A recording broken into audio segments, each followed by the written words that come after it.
Hello and welcome! We talked about 101 Dalmatians yesterday and we're going to continue the discussion some more with our remake of 101 Dalmatians again. 101 Dalmatians, featuring 101 of the furriest and funniest stars you've ever seen.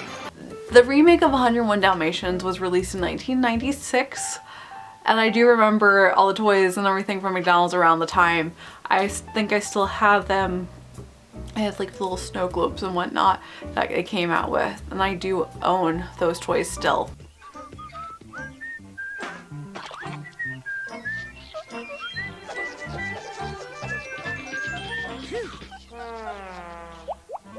Looks like McDonald's is definitely the spot.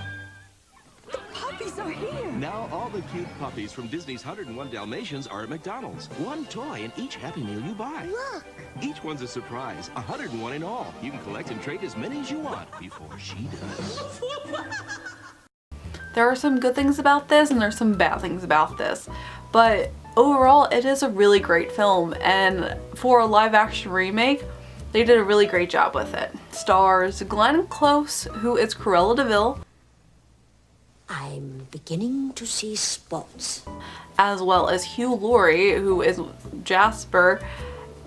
At the time he wasn't known then, but now he's really famous as House. Understand not a word. Right. Oh! Look at the size of that scar! No blinking wonder you can't talk, mate. Excuse me just a minute, would you?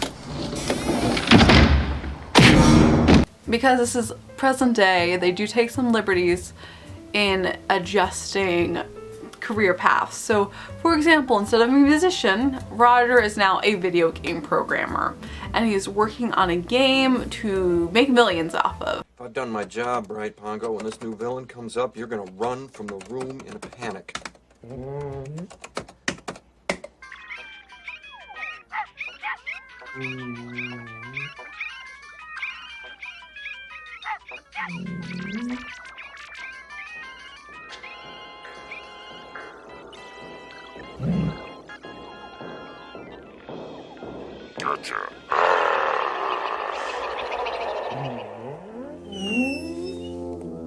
Featuring Dalmatians, of course. The way that Roger and Anita meet is exactly the same, except it's a much longer chase scene where both of them fall into the water and he cannot tell his dog apart.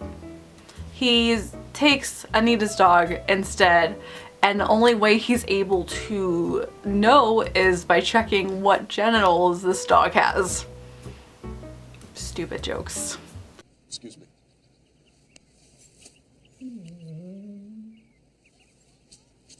Is it she? And we have a lot of those type of jokes where they try to sneak in a lot of the adult humor. There's a joke from Horace because they added an additional character, Skinner, which I honestly really liked this addition to Skinner, where he's the villain alongside of Cruella and his job is just to skin animals. So it makes sense that he's kind of a neutral villain and he has his own little plot, but Cruella brings him in. That way Horace and Jasper don't do the killing of the dogs, and instead you have this secondary villain, which adds a lot more tension to it. However, when Jasper and Horace go to see Skinner's office for the first time, they make jokes about their shrinking weenies. This is a kid's film. Remember that. All these deceased creatures gives me a shrinky winky. I like the homage that they did with the television. And the first one, all the dogs gather around the television watching the Silly Symphony. This time they're watching the Aristocrats.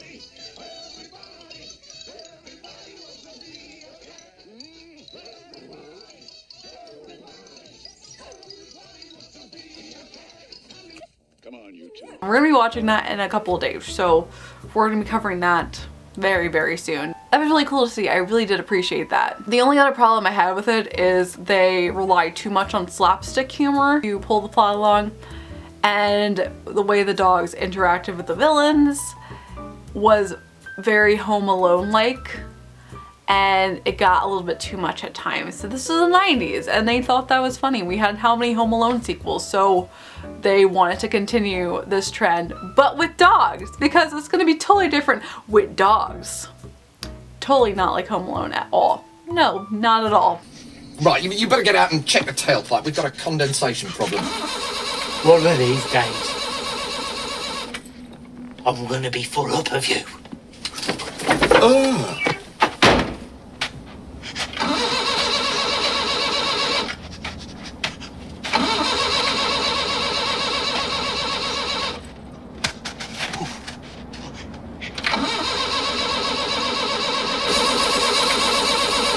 Oh, dude, come on! There, you see? Because it was 101 Dalmatians was animated, the live action version honestly was a lot more realistic. I really appreciated how much the police were involved. That would be more realistic, and I did like that we didn't have any talking animals and that the dogs just communicated through looking with each other and portrayed the emotions really well. The people that trained these dogs did a wonderful, fantastic job, and they were able to capture their emotion just doing what they do. So bravo to that. And besides the slapstick humor, it was a really well written remake and I really did enjoy watching it. Surprisingly, there was a sequel, 102 Dalmatians. So that's what we're going to talk about tomorrow. So stay tuned, and as always, I hope you have a magical day and I will see you real soon.